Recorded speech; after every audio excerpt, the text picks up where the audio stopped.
pessoal, muita paz, muita luz a todos. É um grande prazer estar aqui com todos vocês para esse nosso encontro especial dessa quarta-feira. Okay? Bom, o tema que nós escolhemos para abordar hoje é um tema que muita gente tem me pedido, é sobre como encontrar o meu verdadeiro caminho nessa vida. Em primeiro lugar, os grandes mestres do passado, vamos pensar no mestre Lao Tse, e toda a chamada filosofia taoísta. Ok? Muito bem. O que significa para os chineses, para os taoístas, a palavra Tao? Que para os japoneses, essa palavra é Do. Então essa palavra, ela é traduzida, não de uma forma correta, mas ela é traduzida com caminho. Certo? Por exemplo, a palavra karatê, do, judo, taekwondo. Então sempre esse do é o caminho. Karatê é o caminho das mãos vazias. Judô é o caminho suave. Então, essa palavra, mas na verdade, a palavra mais certa para traduzir a ideia do Tao é curso. Curso natural de todas as coisas. Tá? Então veja bem. Você vai na natureza, você joga uma semente no solo. Essa semente, ela traz consigo as suas características fundamentais da sua espécie. Então, ela germina, se tiver num solo fértil, num solo bem aguado, ela vai germinar, ela vai crescer, amadurecer, ela vai dar flores, vai dar frutos, e na devida estação correta, esse fruto vai amadurecer, esse fruto dará sementes de uma nova planta, ele cairá no chão, e novamente o ciclo recomeça. E essa planta segue o seu ciclo até ela envelhecer e morrer. Entendeu? Então tudo na natureza tem um ciclo que é nascer, crescer. Preste bem atenção. Nascer, crescer, envelhecer e morrer.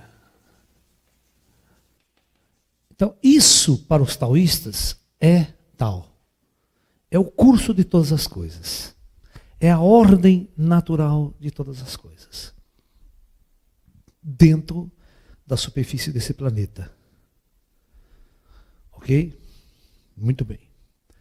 Só que, quando você tem uma visão muito estreita, muito curta, como a gente diz, da própria natureza da vida, da própria natureza das coisas, você não compreende o que existe antes de nascer e você não compreende essa ordem depois da morte. Então, para a maioria das pessoas, o seu conhecimento existencial se dá apenas entre esses dois ciclos. Talvez os grandes mestres, os grandes filósofos nos ensinam. Esta é a grande ignorância do ser humano.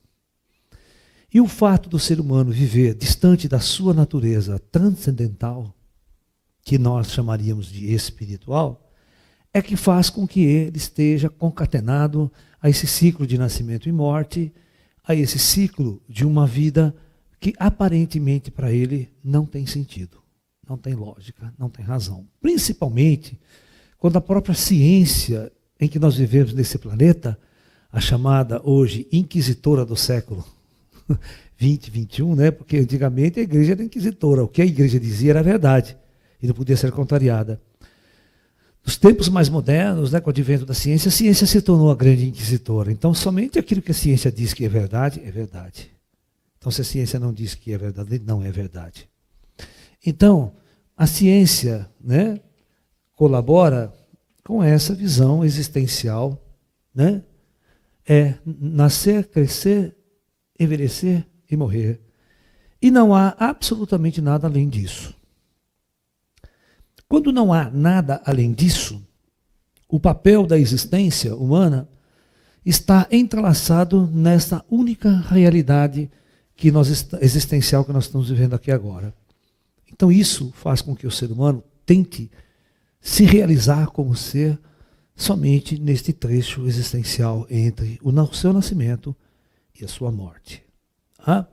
Essas questões filosóficas, elas são muito importantes para que nós possamos definir a nossa verdadeira jornada por esse mundo e compreender a nossa verdadeira jornada neste mundo. Tá ok? Muito bem. Então,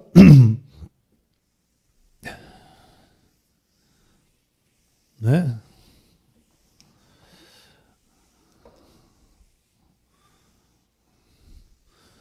O Siddhartha Gautama, vamos citar outro grande mestre da humanidade, Siddhartha Gautama, o Buda mais conhecido, né, da história, né, o Buda indiano, que tem muitos Budas, porque a palavra Buda significa apenas o iluminado. E nós tivemos milhares de mestres iluminados na história de nosso planeta, né? Então, Siddhartha Gautama, o Buda, ele dizia em sua essência fundamental, né, que três coisas importantes existiam na natureza do homem nessa jornada pela vida, que ele constatou. A primeira é que o sofrimento existe. Então, ele percebeu, na sua observação de mundo, na época que ele existiu, né, que era inerente a todo ser humano que existisse na superfície dessa terra, nem só ao ser humano, praticamente a todos os seres vivos, animais. Esses seres passam por um processo de sofrimento. Tá?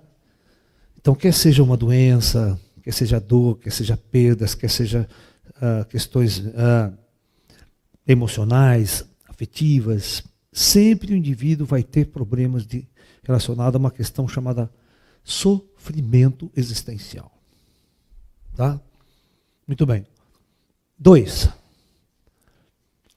Ele disse que a causa desse sofrimento humano, vamos engendrar mais do ser humano, né? Seria uma coisa que os indianos chamam de avidya.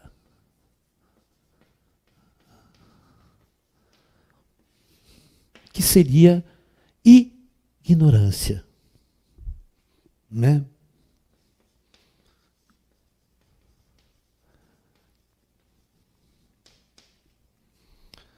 Tá vendo minhas duas criancinhas aqui? Pessoal, vocês que estão assistindo aqui, esses dois menininhos que estão aqui, é um casalzinho, tem um mês aqui na casa, eles foram resgatados num lixão aqui da cidade, viu? O pessoal abandonou os gatinhos, nós trouxemos ele para a nossa casa aqui. Ó. Estão aqui muito bem tratadinhos agora, muito bem aquecidinho aqui no nosso estúdio, no nosso quarto. E tem um pretinho que está dentro da caixa, ele está ali, que ele é meio assustadinho. Então, são mais 3 no meio dos 25 que a gente já tinha. Mas com muito amor e carinho ele vivencia a sua existência conosco. Não é, lindos? É a Teca, a Tequinha e o Ian. Né? Muito bem. Terceira observação fundamental de Buda é que esse sofrimento pode ter fim.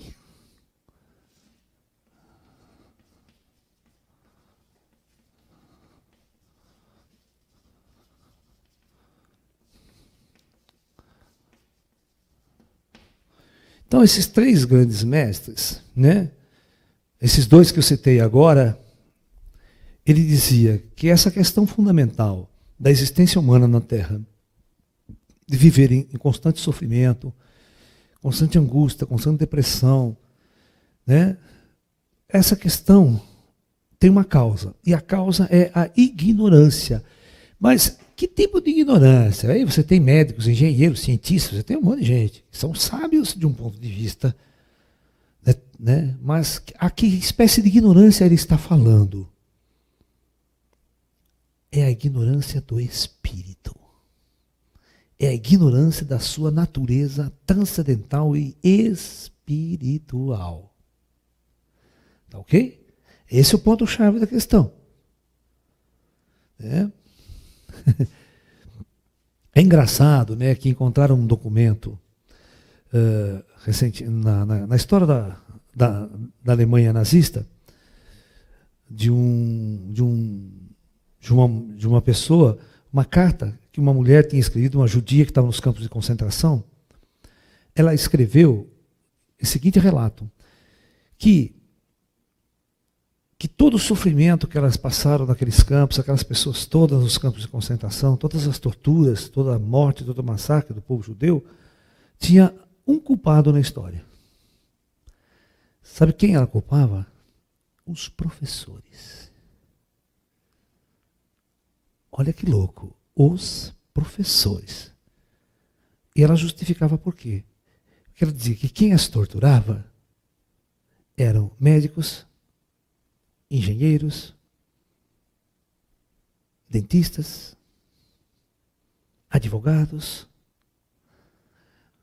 todas as pessoas com formação universitária, mas nenhuma delas tinham aprendido uma única coisa importante: humanidade.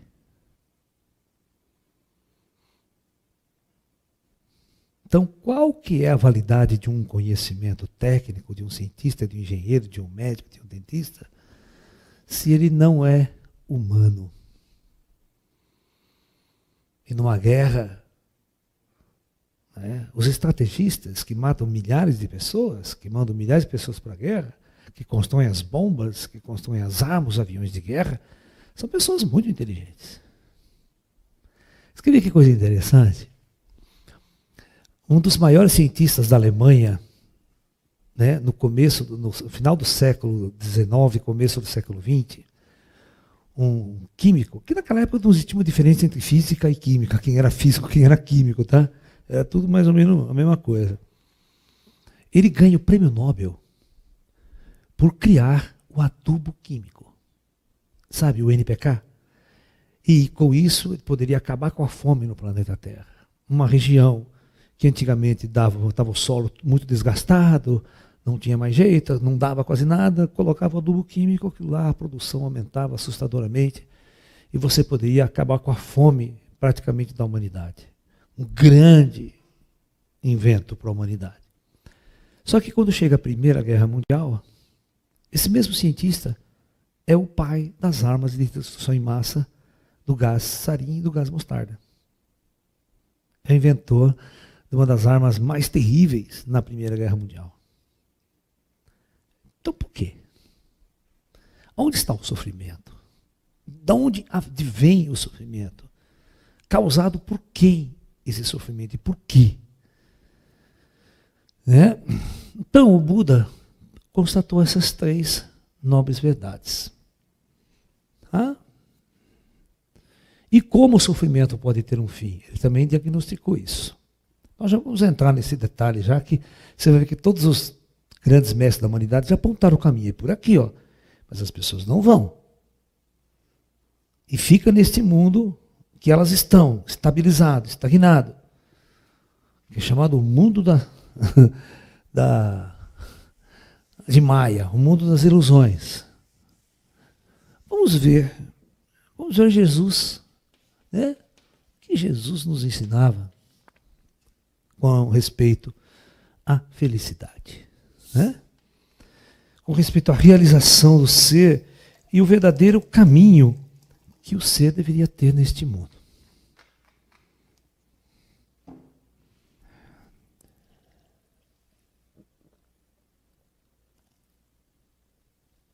Porque as pessoas estão confusas. Elas não encontram um caminho na vida, um caminho certo para elas existirem e trilharem. Aí acabam, claro, né, escolhendo o caminho que todo mundo escolhe, vai para as universidades, se forma em alguma coisa e vai seguir sua existência aí como androides programados pelo sistema, né? Aí. Então Jesus dizia sempre essa frase para o seu discípulo, buscai em primeiro lugar o reino dos céus.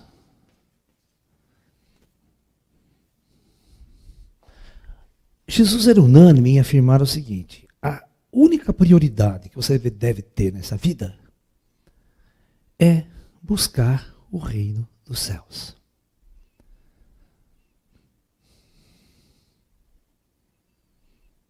E ele falava, quando um homem busca o reino dos céus, tudo mais vem.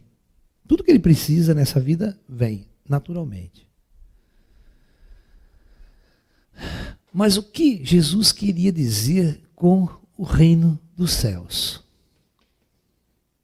Né? O que tem no céu? O que ele queria dizer com céu? Por isso que a gente tem que interpretar os conceitos dialéticos da época. Ok? Eu vou transferir esse conceito de Jesus para uma ideia mais moderna.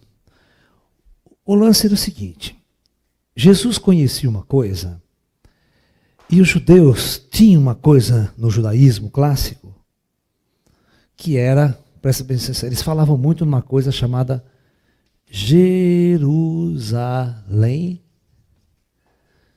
Celeste.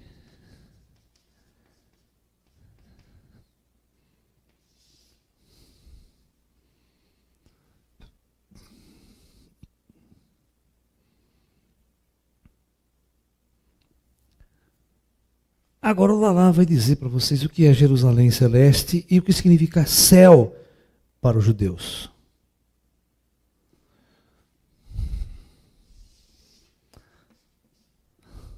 Superfície da terra, ser humano encarnado na superfície da terra e aquele outro nível astrofísico que eu já ensinei para vocês em outras palestras, que é a outra superfície estrutural da Terra, onde estão localizadas as cidades astrais num nível mais denso. Então eu tenho a cidade lá, Shambhala, no Oriente. Eu tenho o nosso lar aqui, né? Ó, tenho Shambhala. E sobre a região do Oriente Médio ali, aquela coisa toda, nós temos a chamada, que eles chamavam de Jerusalém astral, ou Jerusalém Celeste. Então ele estava falando de uma cidade astral. O que Jesus queria dizer quando buscai em primeiro lugar o reino dos céus, Jesus estava se referindo à sua natureza, da onde você veio. Ele estava dizendo, você veio de lá para uma jornada aqui na Terra. Só que você está esquecido, você não sabe de nada. Você nem sabe o que você programou para viver neste mundo aqui. Porque antes de você descer, você tinha um programa, você tinha uma missão, você tinha um projeto existencial, né? Você tinha um projeto existencial, tá? Então, nesse projeto existencial, é que você esqueceu, é que você se perdeu. E quando você se perde, você vive as coisas deste mundo apenas. Então Jesus veio fazer o quê? Acorda, sua vida não é aqui. Você não veio para viver essas coisas aqui. Você tem que sentar, você tem que se relembrar, você tem que se conectar com a sua natureza espiritual, para depois você viver corretamente o que deve ser vivido aqui. Vocês entenderam a questão fundamental? Por que Jesus se referiu ao reino dos céus? Porque no reino dos céus estava a verdadeira existência do ser humano, a verdadeira natureza da alma humana. E estava também o verdadeiro motivo pelo qual nós descemos. E encarnamos e reencarnamos neste mundo. Ok? Então, é muito importante que a gente compreenda como e o que era dito. Mas veja bem, alguém que lê a Bíblia hoje em dia, que faz essa interpretação, eles nem vão pensar na ideia de cidade astral. Mas, olha que interessante, por que todo mundo aponta o céu para cima? Porque realmente as cidades astrais estão lá em cima. Esse nível astral está a uma altitude de uns 500 quilômetros. Certo? É da onde flui toda a vida espiritual do ser humano. Então veja bem, o que acontece quando alguém encarna e se esquece de tudo? Quando ele se esquece de tudo, ele se esquece que aqui na Terra, eu vou falar uma coisa que Jesus falava e era muito legal, né? E no discurso dele tem essas coisas muito interessantes.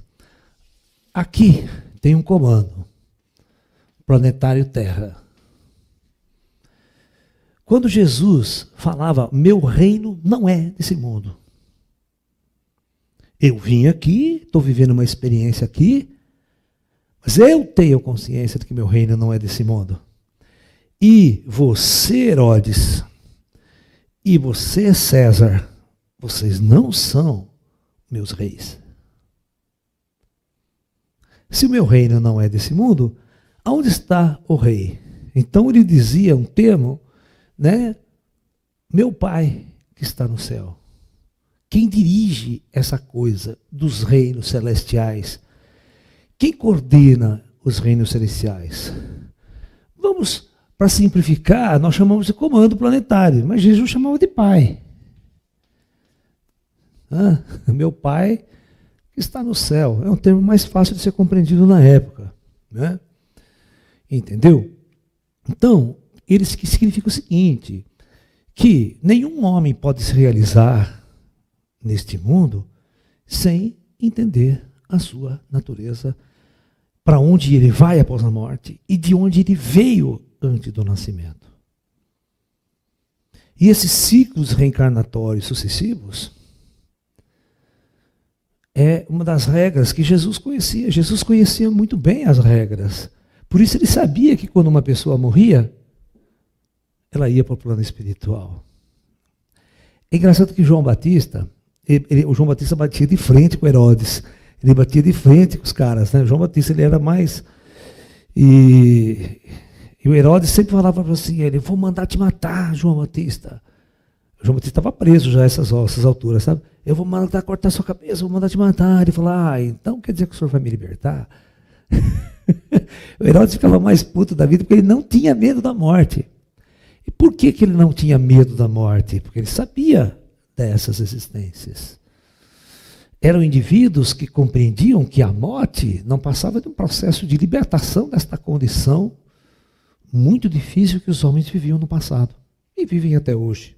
Né? Então veja bem. Desculpem. Então, o significado das escrituras antigas, tanto de Buda, quanto Lao Tse, Krishna, você vai na Índia, você vai ver os discursos de Krishna, você vai entender que o homem desce para viver uma experiência na matéria. Ele nasce, cresce, envelhece e, como todas as coisas, morrem dentro desta lei, deste curso. Isso é o tal da vida. E ao morrer ele retorna à sua natureza espiritual. Ele retorna às cidades astrais. Vocês estão me entendendo? Agora, se o homem soubesse disso em vida, isso é o que os indianos chamam de iluminação. O que o homem realmente veio fazer nesta jornada terrena. Qual é o aprendizado que este homem veio vivenciar neste mundo? Certo? Você pode ser um médico, você pode ser um dentista, você pode ser um engenheiro, você pode ser um político, desde que você conheça as regras. Desde que você saiba que tudo que você faz aqui tem toda uma estrutura aqui em cima que está te observando, que está te seguindo constantemente, passo a passo da sua jornada. Vocês estão me entendendo?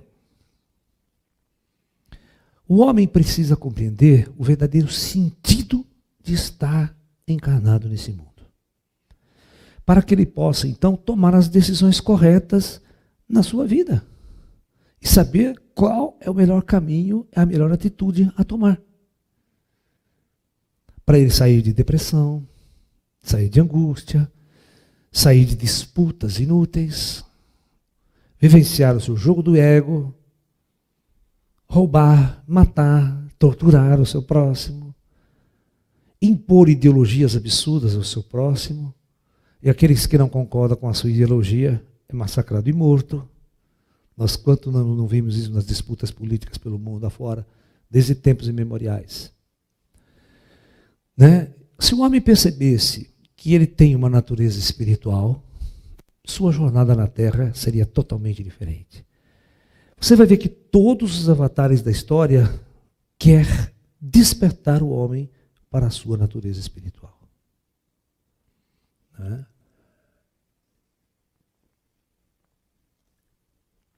Quando os judeus, o próprio Jesus falava de anjos, quem são os anjos, senão espíritos do mundo espiritual astral, que compartilhava de vez em quando informações com sensitivos e médiuns vivos, que eram chamados de profetas. Hoje, o termo profeta não cabe muito bem a nós, mas o termo médium cabe, né? Eu sou chamado de médium, mas se eu tivesse 2.000 anos atrás, eu era o profeta lá, né? Entendeu? Porque simplesmente é uma mediunidade natural, onde você interage com o plano espiritual, interage com os espíritos. Isso proporciona para você uma visão diferenciada de mundo. E quando você tem uma visão diferenciada de mundo, você interage com os espíritos, você às vezes é levado fora do corpo para essas cidades, para essa região, então você sabe qual é o seu papel aqui. Como você vai trilhar essa jornada aqui? Qual é o seu papel nesse caminho? Né? Então, por isso que o próprio Jesus, né, ele cria o seu próprio caminho. É interessante que toda uma estrutura planetária se criou em torno de Jesus, se criou o cristianismo. O cristianismo nada mais é do que uma proposta para que as pessoas sigam o caminho de Jesus, o caminho dos Cristos, que quer simplesmente mostrar a você uma vida transcendental.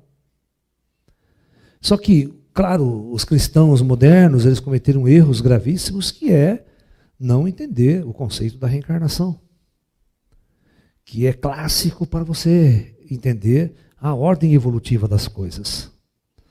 Então, o princípio da reencarnação ele é muito sério. E a maior parte dos cristãos, né, não vivenciam isso. Ok?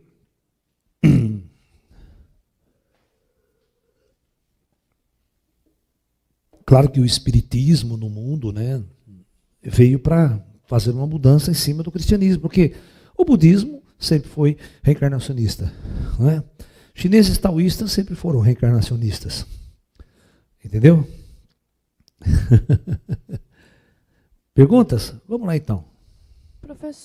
Professor, se não conseguirmos cumprir a nossa missão na Terra, teremos que reencarnar de novo na matéria? É claro. O que é a jornada na matéria? É um ciclo de sucessivas reencarnações para que possamos aprender aquilo que o mundo material tem para nos ensinar. Certo? O mundo material tem muitas experiências a nos dar. Porque quando você era um espírito que vivia nas dimensões astrais, lá as regras do jogo são outras. Lá você não morre, você não mata. Lá você não vive essas questões, né, dialéticas. Você não passa fome, você, né, não é oprimido, você não sabe o que é coragem, o que é medo, um monte de coisa. Mas quando você desce na matéria, dentro de um sistema que já está construído, dentro de uma luta pela sobrevivência, estabelecendo conflitos, esses conflitos ameaçam a sua existência na matéria, porque é a morte, eu vou te matar. São as ameaças que você sofre, né? E a luta pelo poder, a luta pelo ego, a luta por dominação, escravidão, escravizar o outro, né? Então, esses valores são valores que o homem vivenciava na matéria. No mundo astral, ele não consegue fazer isso. Porque um indivíduo só se sujeita à escravidão pelo medo da morte. Certo? Por que ninguém conseguiu escravizar índio americano? Ninguém conseguiu escravizar índio americano. Por que não conseguiu escravizar índio americano? Por causa da índole do espírito que estava ali, ó. Eu sou um guerreiro, cara. Guerreiro não escraviza, ninguém escraviza um guerreiro. Eu morro lutando, mas escravo, nunca, não. Por isso que tem uma frase muito interessante, que filosófica, claro, que diz o seguinte: não existem escravos, só existem pessoas que se deixam escravizar. Certo? Se você lutar contra isso, não vai haver escravo. Não deu para você escravizar índio americano. Porque o índio americano queria morrer. Certo? É igual o samurai japonês, vai me escravizar? Não, eu me suicido, mas não me entrega a você. Não me entrega ao meu inimigo. Você está maluco. Né? Entendeu? Então, existem certas questões ideológicas da própria formação estrutural do indivíduo. Tá? Muito bem.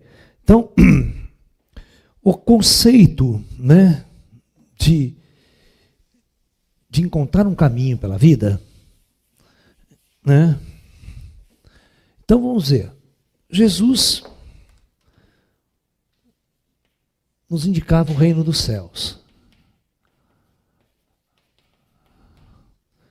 Os indianos,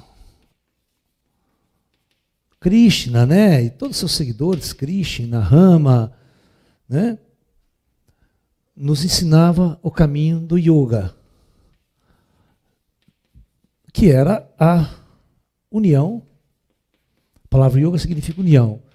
União com o seu espiritual, com a sua natureza espiritual.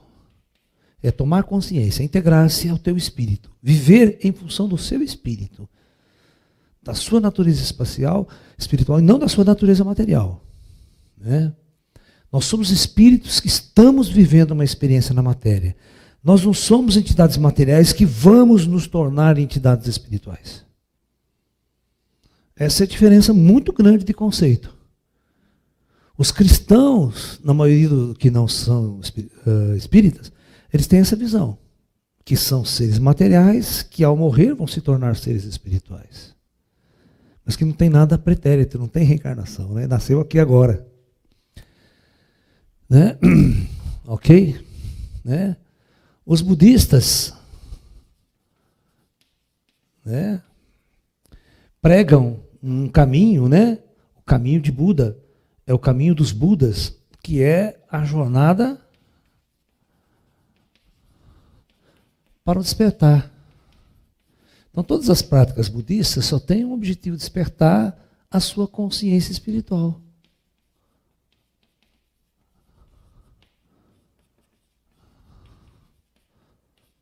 Se você for um budista, você vai fazer sua meditação, você vai estudar os ensinamentos budistas, você vai viver uma prática, mesmo que você não esteja no mosteiro, né?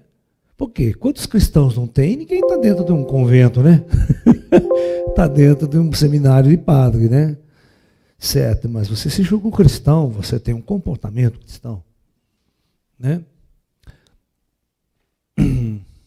Ok? Se você for um taoísta, você também vai compreender o conceito do Tao, da sua jornada pela vida e o seu despertar espiritual, através do Tai Chi, das práticas taoístas, de todo o conhecimento que o taoísmo traz na sua prática, na sua vivência, na sua existência. Aí você tem o islamismo, né? Que, se você lê o Alcorão, você sempre vai ter o Alcorão, um livro inspirado pelo anjo Gabriel.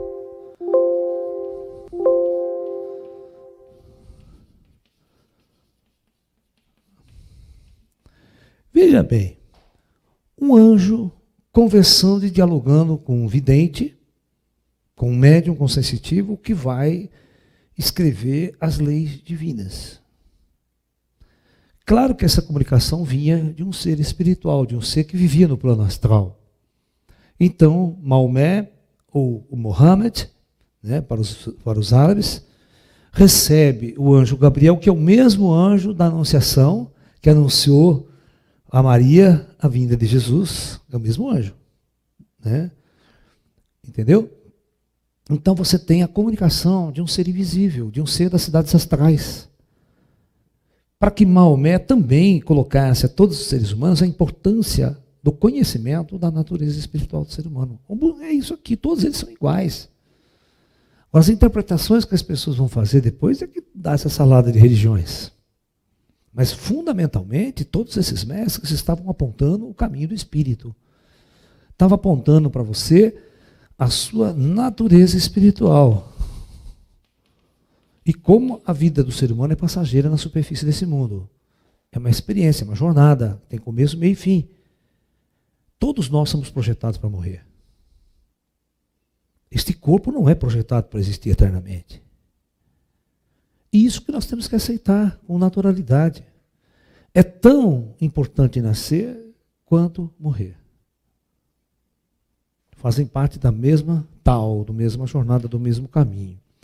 Então, se você é uma pessoa que neste mundo nasceu numa sociedade, né, você, por exemplo, não tem nenhuma religião, você é um indivíduo que foi um ateu convicto, né, entrou nas universidades da vida, foi fazer ciências sociais, foi estudar política, geopolítica, você foi fazer medicina, você foi fazer... Não importa o que você foi fazer.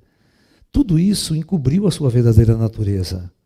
E nós acabamos vivendo com tantos e tantos e tantos conflitos humanos que o homem chegou a um nível de infelicidade, de crise existencial sem precedentes ao longo da história. Vocês que são médicos sabem que 90% das pessoas vivem à base de remédio. Não dorme se não for à base de remédio. A depressão é uma das maiores doenças do século XXI. Isso mostra que o ser humano não está realizado, mesmo com toda a tecnologia, com todo o celular que está no bolso, mesmo aqueles que são ricos, milionários, que estão na classe A, B, C, aquela coisa, essas pessoas não se realizam como alma, como ser. A parte material não resolveu a questão da felicidade humana e da existencialidade humana na Terra. Então, o que fazer? Qual é o verdadeiro caminho que o homem deve ter nessa vida para realizar-se como ser total? Professor, como podemos saber se estamos caminhando pelo caminho correto da reencarnação, fazendo a nossa jornada fluir de uma maneira correta? É aquela velha história, né? Como saber se eu estou no caminho certo? Né? Quando a maioria das pessoas disser que você está no caminho errado, pode ter certeza que você está no caminho certo.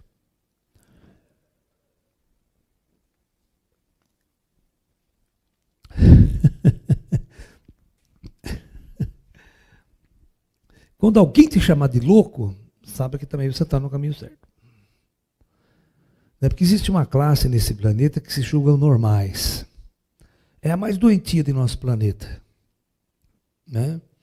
Então nós temos muitas pessoas que vivem uma doença comum, que nós batizamos essa doença de normóticos.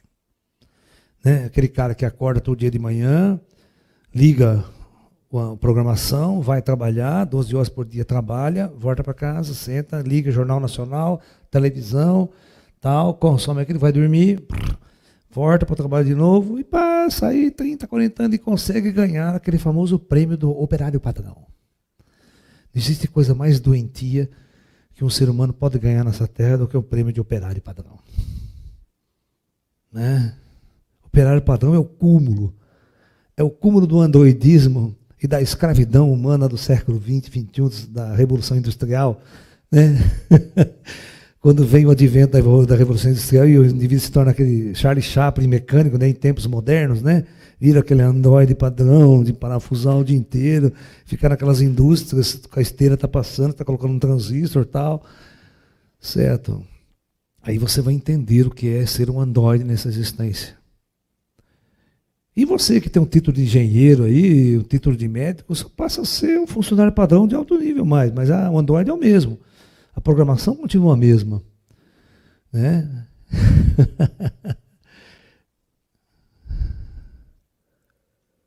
Professor, é designado lá de cima se a gente vai ser médio ou não aqui no plano material?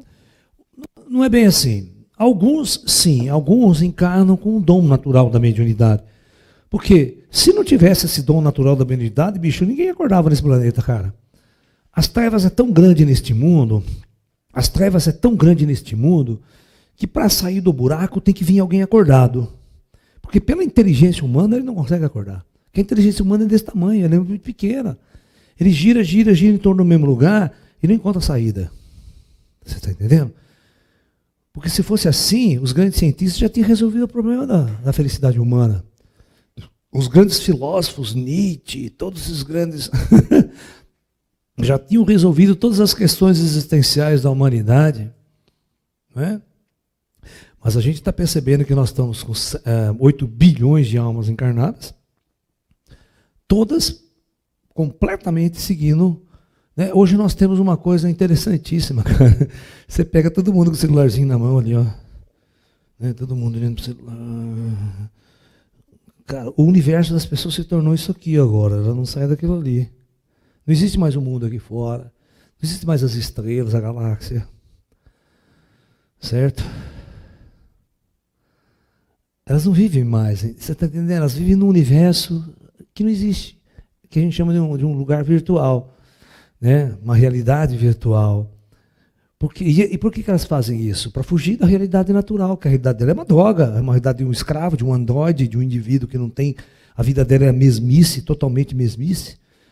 Então aí, por isso que você tem o advento das drogas, o advento do alcoolismo, o advento das disputas, né? Porque você cria isso. As pessoas são infelizes no seu mundo real, são infelizes no seu trabalho, vão procurar alternativa. O que tem para oferecer? Nada.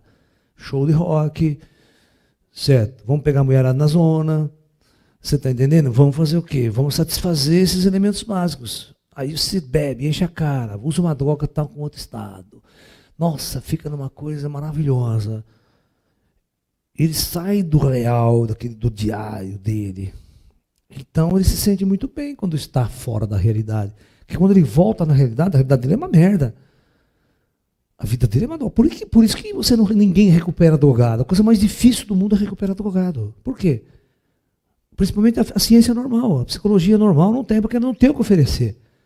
Imagine o cara estar lá na clínica, a família pagando, tudo não pagando, não faz bosta nenhuma. Ficou o dia inteiro coçando o saco lá, certo? Aí vem o doutor e o médico, não, meu filho, você precisa se curar, certo? Porque você vai ter que voltar a trabalhar de novo. Pegar no batente todo dia, trabalhar 12 horas por dia, o cara fala, tá força, vou ficar aqui, cara, não estou fazendo nada aqui mesmo, estou bem, estão tratando de mim, estão dando comida. Para que eu vou voltar naquela vida lá? O advogado ele não tem motivo para se curar. Você vai se curar para voltar naquela merda de novo? Que ele fugiu, que ele abandonou, que ele não quis, que ele fez isso para sair? Ele usou droga para sair daquela realidade. Entendeu? Ele encheu a cara, ele bebeu, porque ele estava infeliz, vai tirar a merda, ele vai voltar para aquele estado de felicidade, porque o mundo dele não tem nada para oferecer para ele. Não há uma transcendentalidade. Todo mundo cria ilusões. Quais são as ilusões criadas pelo ser humano? As chamadas grandes mentiras da humanidade. Primeira mentira, quando você casar, você será feliz.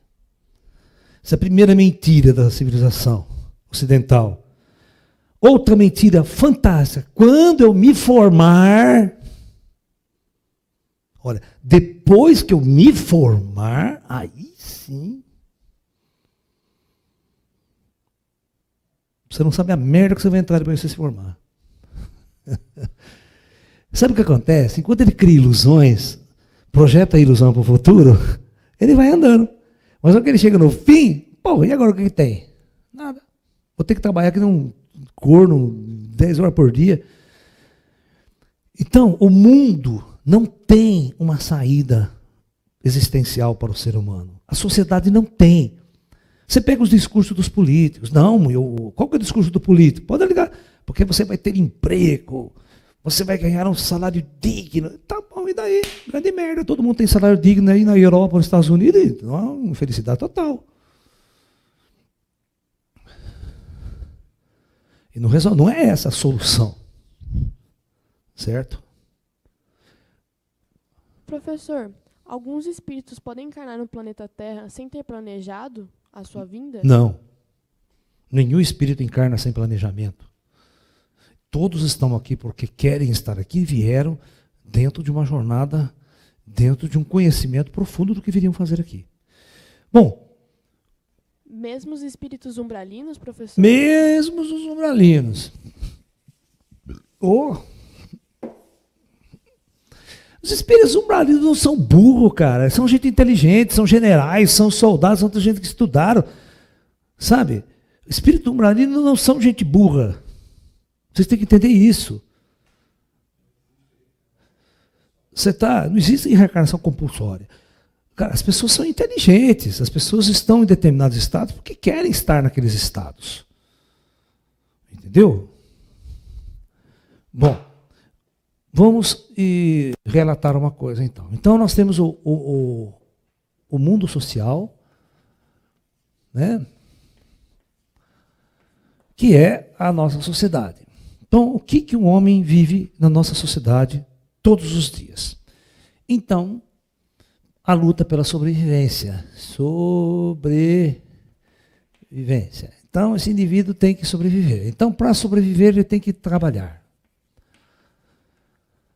Ok? E existe uma coisa muito interessante na sociedade materialista. É uma sociedade de consumo, né? Onde você é convidado a consumir todos os dias. Você liga a televisão, você liga qualquer meio de comunicação, a primeira palavra é compre, compre, compre, compre, compre. Compre nas Casas Bahia, só hoje você vai ter um desconto. Não amanhã, é só hoje, vá lá agora, tal. Em 25 parcelas, deixa seu rim lá, mas compre a máquina nova de lavar. Certo? Sacou? Então, você precisa consumir. E o apelo do consumo, né? O apelo é 24 horas, né? Que é, o apelo vem nas propagandas. Né? Todo mundo quer vender. Ok? Ok? Então,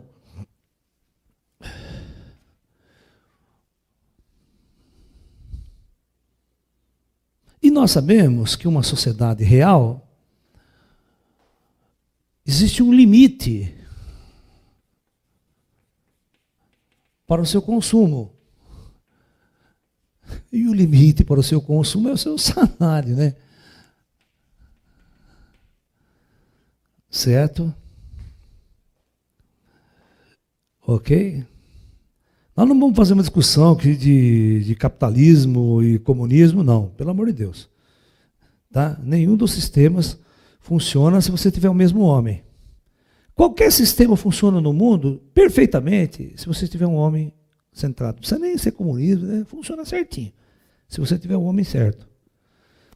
O homem errado não funciona em sistema nenhum. E o que nós estamos construindo é o homem errado. É o homem que falta a parte mais importante dele nessa civilização. Limite, consumo, salário, tá? Então, desde que o ser humano nasce numa sociedade dessa, ele é doutrinado. Certo?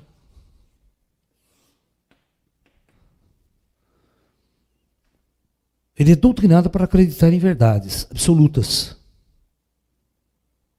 Tá ok? Isso é o que atrapalha muito. Né? Então, essa doutrinação é chamada de educação.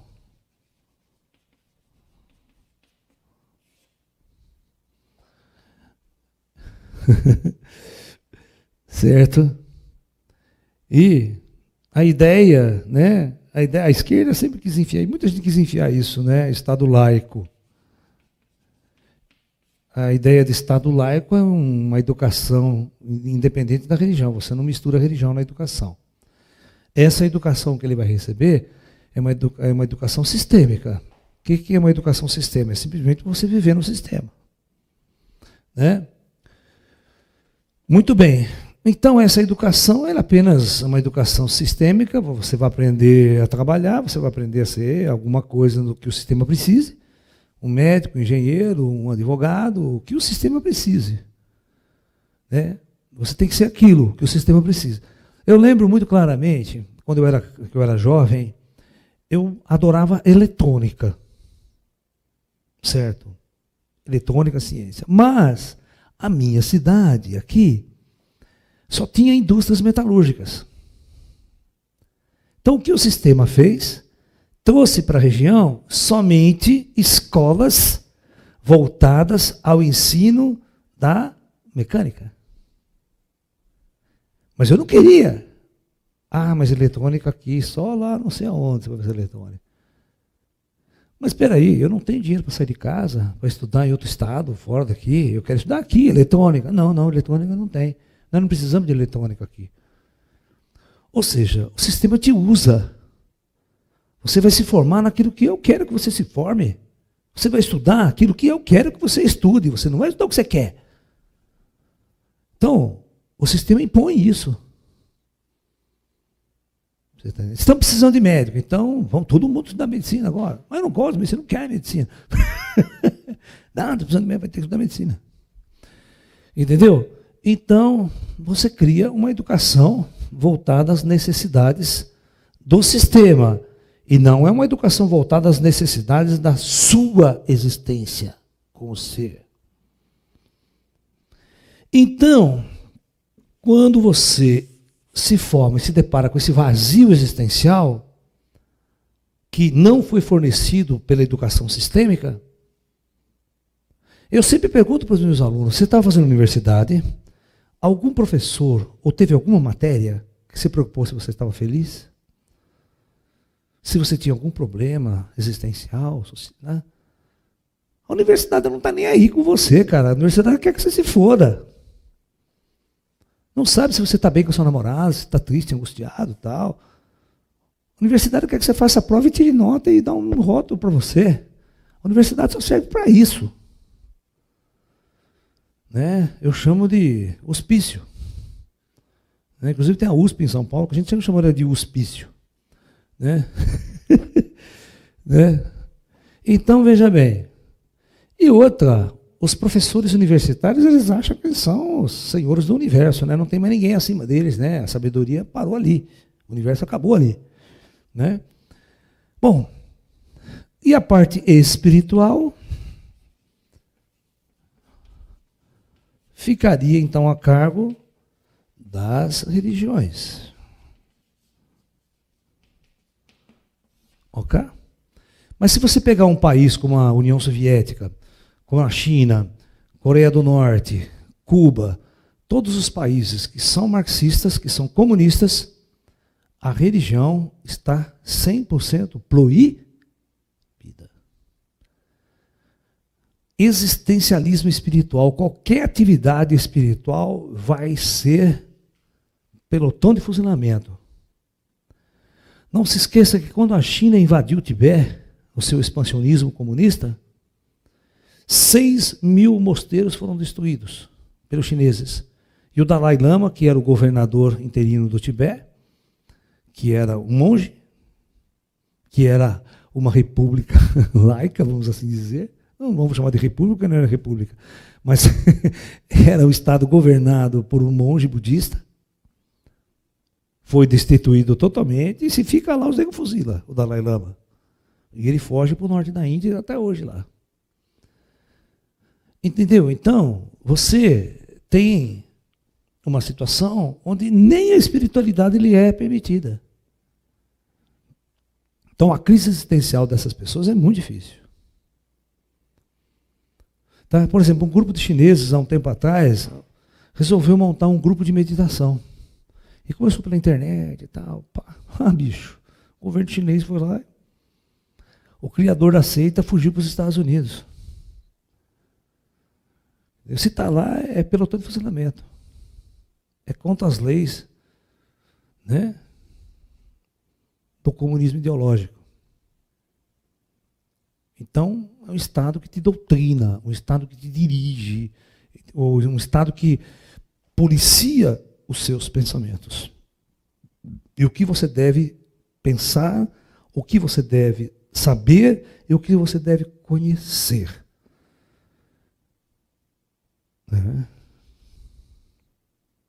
Um espiritismo, um Chico Xavier seria fuzilado na China. Isso é isso que vocês não sabem. Um Chico Xavier seria fuzilado na China e na União Soviética. Porque fundaria uma religião, teria seguidores. E no Estado comunista não pode haver um outro centro de poder distribuindo ideologias que não seja o Estado.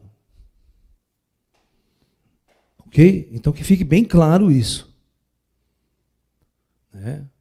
E vocês vão entender que sem espiritualidade, o problema das religiões, mesmo dos países, nas partes do mundo onde ela é liberada e ela é permitida, ela é muito primitiva. Ela não resolve as questões fundamentais do ser humano. Vive as nossas grandes igrejas, nossos telespastores, a forma como essa religiosidade é colocada para as pessoas, a falta de conhecimento dos próprios sacerdotes, a falta de transcendentalidade desses sacerdotes, faz com que eles tenham uma visão muito pequena do conceito espiritual e da própria religiosidade. Isso faz com que o indivíduo ele não tenha vamos assim dizer, um grande mestre para seguir que possa levá-lo a uma condição de iluminação e transcendentalidade. Professor, como unir o mundo material com o mundo espiritual sem deixar um levar o outro? Então, o Buda nos deu a solução no começo de sua jornada. O Buda dizia assim que o caminhante deveria entender uma coisa muito importante, que é o caminho do meio. O caminho do meio é o seguinte: nem tanto os dois extremos. A primeira coisa que você deve entender é que você está no mundo material. Estando no mundo material, você precisa sobreviver nesse mundo material. Você precisa existir nesse mundo material. Você precisa comer, você precisa morar, você precisa trabalhar. E num sistema como o nosso, você precisa de dinheiro, subsistência. Então, mas somente isso não dá subsistência real ao ser humano. Então, o Buda sempre disse o caminho do meio. Parte da sua jornada é para o seu sustento material. E a outra parte é para o seu sustento espiritual. Você não pode ficar 100% no material e esquecer que existe o espiritual. E também você não pode ficar 100% no espiritual. Porque quem é que vai pagar a tua conta? Quem vai te lavar a tua roupa? Quem é que vai comprar isso aí? Quem é que vai dar comida para você? Alguém tem que trabalhar para sustentar você. E você não vai colocar nas costas de uma outra pessoa para que te sustente. Para que você fique zen, meditando a vida inteira. Certo? Você tem que fazer alguma coisa útil para a sociedade também. Você tem que fazer alguma coisa útil, vender alguma coisa. Numa sociedade capitalista a gente tem que vender, né? Infelizmente, por exemplo, eu tenho que vender minhas aulas, tenho que vender meus cursos. É o conhecimento. Cada um tem um produto para vender, o conhecimento também é um produto. Vai ver se as indústrias farmacêuticas vendem suas pesquisas de graça. Os know-how, as patentes. É coisa de bilhões, cara. E é propriedade intelectual. Alguém lutou muito para conseguir isso. Professor. Então, o importante, só terminando, a jornada de um homem moderno na Terra é seguir a ideia de Buda antigo. Parte da sua jornada para o seu sustento material. E parte da sua jornada para o caminho espiritual. Para despertar esse ser verdadeiro que existe dentro de você. Tá? Se você fizer isso, você vai estar no que nós chamamos de equilíbrio entre o mundo material e o mundo espiritual. Ok?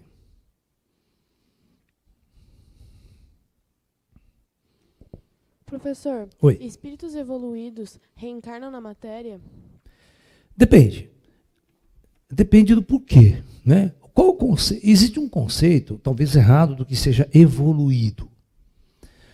Às vezes você pode pegar um espírito, um ser muito evoluído, que vive no plano espiritual, mas ele não conhece nada da matéria. Fala assim, não sei nada daquela matéria lá. Deixa eu viver umas encarnações para experimentar aquele treco lá. Sabe, porque estar na matéria é viver uma experiência. Não é que nós estamos aqui, nós somos seres atrasados. Não é isso. É que nós escolhemos vir na Terra, escolhemos estar neste momento para aprender um monte de coisa que este mundo, que essa condição nos dá. Assim que nós morrermos, nós vamos sair, vamos ver que somos espíritos. E o que nós vamos levar deste mundo? Aquilo que nós aprendemos. Você não vai levar nada material para o mundo espiritual. Por isso que é importante o desapego, gente. O desapego a objetos, desapego a títulos, a rótulos, né? A sua personalidade, a sua pessoa, o seu nome. Isso aí não tem sentido nenhum depois da morte. Né? Você só leva e deixa as coisas que você construiu e leva as coisas que você identificou internamente dentro de você. Né? Então, você pode ter tirado a dor de uma pessoa, você pode ter sido um médico, você pode ter aliviado o sofrimento de muita gente. Isso não tem preço. Isso são coisas maravilhosas, né? Você está entendendo? Isso tem né? É um dom do Espírito auxiliar o próximo. E o ser humano vive muitos tipos de dores. Ele vive as dores da carne, que o médico pode ajudar. Mas e as dores da consciência? E a depressão? E a angústia? E o sofrimento existencial, que também é um tipo de dor pela qual o homem vivencia? Certo? Às vezes o sofrimento da alma não tem remédio. Não tem um analgésico para curar. Né? Você está entendendo? Quem nunca sofreu a dor do chifre? Fala para mim, só para dar risada. Quem nunca levou um chifre, aquela dor terrível, aí só fica consumindo música de corno, né? Música sertaneja, né? Quero me suicidar, quero me matar. Claro, porque o espírito sofre de muitas maneiras. O sofrimento nos pega de muitas maneiras. Qual é o remédio? Não é verdade? Então, existem vários tipos de sofrimento pelo qual o ser humano passa. E a solução para cada um deles está na nossa verdadeira conexão com a nossa alma. Nós precisamos descobrir, né, sintonizando a nossa alma, o que nós viemos fazer nesse mundo. Essa pergunta tem que ser constante. Porra, não é só para vir trabalhar numa indústria, depois eu morro. Tem que ter algo mais, tem que ter algo mais importante, tem que ter algo mais superior dentro disso tudo, para que a gente possa realmente ter consciência. Pessoal, eu vou dar um toque para vocês aí, só lembrando, olha, esse final de semana, sábado e domingo, a gente vai estar em São Paulo, hein? Tá? A gente vai estar com 2 palestras aí no Espaço Consciência Cósmica. Então, o pessoal da região de São Paulo, no sábado, às 19 horas, nós vamos estar com uma palestra. Porque até hoje os governos ainda escondem a presença extraterrestre e os discos voadores. No domingo, às 10 horas da manhã, eu sei que é eleição, dia da eleição, tal, mas você que está em São Paulo, na Grande você fala, não posso viajar porque eu tenho que votar. Né? Então você faz o seguinte, vai de manhã, você assiste a palestra do Lalá, e à tarde você vai votar. Né? Vai cumprir o seu dever cívico. Né? Não, essa palestra não está online, é uma palestra presencial, ao vivo lá em São Paulo. E no domingo o tema vai ser o fim da lei do karma. Né? O que acontece quando a lei do karma termina? Não, essa palestra não será disponibilizada online, nem pela internet, porque ela é uma palestra presencial, a gente não grava. Tá? Então, quem estiver em São Paulo, tá? Pode fazer a inscrição, a reserva pelo telefone 3287-7022. 3287-7022. Fala, Jujuca. Eu não estou enxergando direito. Ah, tá. E vocês podem seguir a gente. Agora o Lala tem um Instagram, gente. Tá? É Laércio, @Laércio Fonseca Oficial. Tá? E você segue a gente no Instagram aí, segue a gente no nosso canal do YouTube, se inscreva no nosso canal do YouTube se você, porque nós temos centenas de palestras gratuitas para você assistir, muitas palestras curtinhas que são perguntas e respostas, são temas que as pessoas perguntam, a gente coloca lá, então tem muito material para você estar aí, como essa palestra gratuita, nós temos muita coisa gratuita no nosso canal, tá? Que o nosso intuito também é informar, também é levar essa mensagem espiritual ao maior número de pessoas possíveis, tá? E no feriado aí, pessoal, do dia nós vamos estar em São Tomé das Letras, né? Com um tema Câmara de Contato, tá ok? Então entre no nosso site, né? Que é laerciofonseca.com.br. E você vai pegar a nossa agenda de programação, você vai ver onde a gente está fazendo palestras, onde a gente está dando cursos, quando a gente está em nosso Ashram aqui em Limeira, quando a gente está em nosso Ashram em São Tomé das Letras, né? E mais perguntas? Bom, pessoal, para nós encerrarmos aqui, muitos dos mestres nos ensinavam o caminho do yoga. Os mestres indianos criaram o caminho do yoga. Através das práticas, dos exercícios, da meditação, o indivíduo criava uma ferramenta de jornada interior, de mergulho dentro de si, onde ele poderia encontrar-se com a sua essência original, ou que nós chamamos seu eu superior, ou a consciência do despertar de quem ele é realmente. Ele vai se lembrar da vida que ele estava no plano astral antes de reencarnar, pode lembrar de vidas anteriores, pode lembrar de sua jornada cósmica em outros mundos pela galáxia. Porque o que eu venho trazendo para vocês? Eu venho dizendo que dos praticamente quase 8 bilhões de almas encarnadas hoje na Terra, 6,5 bilhões estão na primeira encarnação na Terra. Primeira encarnação na Terra. Tá? Então, quem você era antes? Olha que legal, essa reflexão ela é muito importante.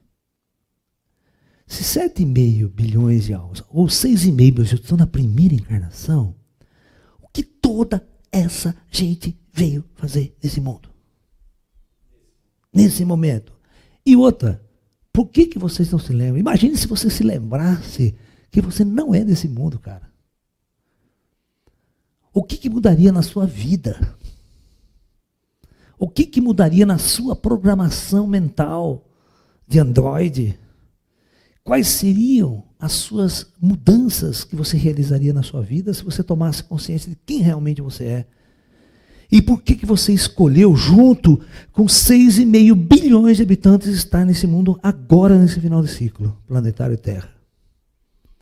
Isso é muito importante para dar um novo rumo à sua existência, para dar um novo rumo à sua vida nesse momento planetário.